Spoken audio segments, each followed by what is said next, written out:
Okay, real talk. I failed PenTest Plus. Yes, you heard that right, I failed.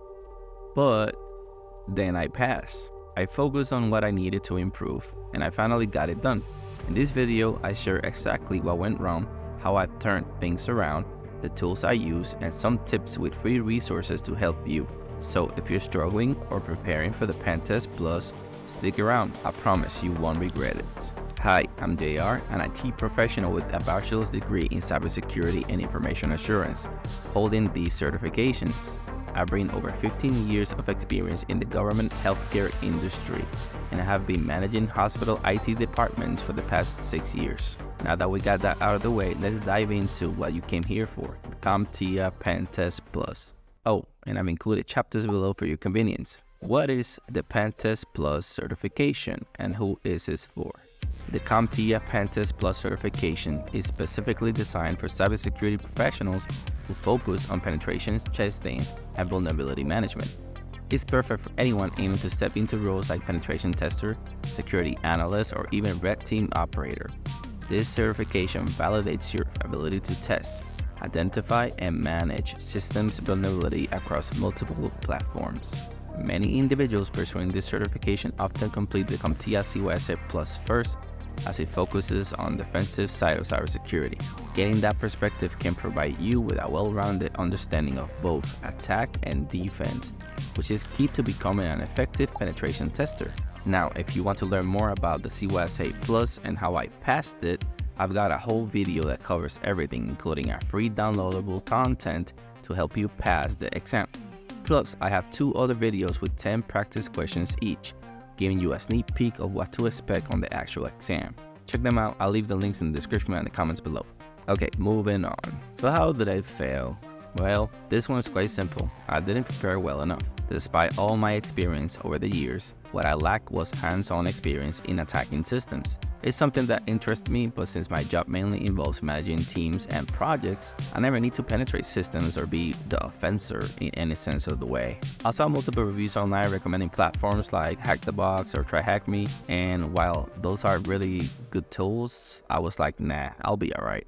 Well, I definitely paid for that mistake on test day. I was scratching my head, wondering where in the world the test makers were pulling these questions from. I'm a confident person, but you know how sometimes you try a new sport or something totally outside your wheelhouse, and you're thinking, of course, I can do this, only to realize halfway through, crap, this is definitely not what I thought.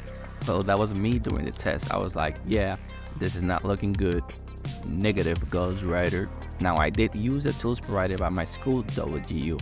By the way, if you haven't heard of it, Western Governors University is an amazing place to get an IT or a cyber degree. I even made a video about it, which you can check out right here. Now, I mentioned tools, so what did I actually use? Well, as I said earlier, I attended WGU, and they provide access to several great resources like CompTIA CertMaster, LinkedIn Learning, Pluralsight, Udemy, and Sybex. I completed everything in CertMaster and then moved on to Pluralsight, specifically for the Cybersecurity Exam Simulations. I started off scoring in the 60s, which is pretty normal for me when I'm just beginning to prepare. But here's where things got a little bit weird. I kept studying with CertMaster and jumping around to YouTube to find explanations for concepts I didn't fully understand. Normally, I watch a full video course on one of the platforms, but this time I was bouncing around trying to find shortcuts. Looking back, I think this was a mistake. See, I was in a rush because this was my last class to complete my bachelor's degree, and even though deep down I knew it wasn't enough, I went ahead and took the exam anyway, and you know it, I failed. And you're probably saying, JR, didn't you say you passed? Yes, I did, I promise. Here's what happened. I had just 7 days left in the semester with 1 class to go. I cert that I had just failed, but I didn't let that stop me. Right away, I reviewed all my notes, did more practice exams. I went to Udemy when I started watching Dion's PenTest Plus course in sequence at 1.75 speeds. I also went to Reddit to see what other students were saying, what feedback they had, and what else they might be missing. I took even more notes, refining my knowledge. With test day approaching, I took the day off from work to focus and hone in on the last few things. On test day, I was nervous, but way more confident than before. After 1 hour and 15 minutes, I was done with the 60-question test. I left the PBQs for last and flagged anything that was unclear. I took another 45 minutes to review those flagged questions. When I was sure no more changes were needed, I hit submit. Then, well, there's that annoying CompTIA survey. I was sweating, getting frustrated with the survey, but finally, I got to the end, clicked submit, and bam, congratulations, you passed the test. I didn't even look at the score, to be honest. I just jumped up and the proctor said, well, that's a good sign. And I just like that, I was done with both the cert and my final class for my degree. Now, do me a favor, if you like this content, you know what to do. Drop me a comment below. Let me know, what other certs do you have? Let's keep the conversation going. Also, remember, I have some free resources for you at the end, so stick around. Now, hopefully you paid close attention to everything I just said because it ties directly into my tips. I've already mentioned most of them, but let's recap and make them clearer. The suggested tools: CompTIA CertMaster. A must-have, is straight from the source. If you're a WU student, you'll need to go through it to get your exam voucher. Udemy, Jason Dion's course. Watch the whole course and take his practice exam for extra preparation. Sybex Book Exam Simulations. This book is great for the test, and it comes with an online exam simulation bank of around 400 questions. Fantastic for extra practice and solidifying your knowledge. Hack the Box or TryHackMe. If you don't have CySA Plus or hands-on experience like I did, these are great supplemental resources.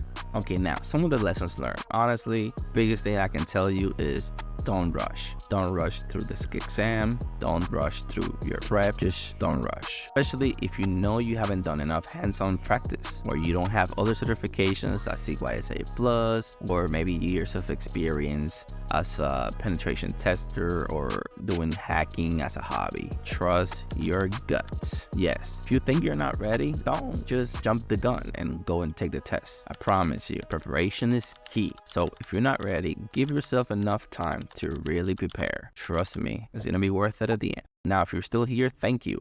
As I promised, here's your free downloadable resources. I created a document with all the notes I took while preparing for the exam. I organized them in a way that makes sense, but by no means they are perfect. So pay attention to some need to know areas, especially if you're a WU student.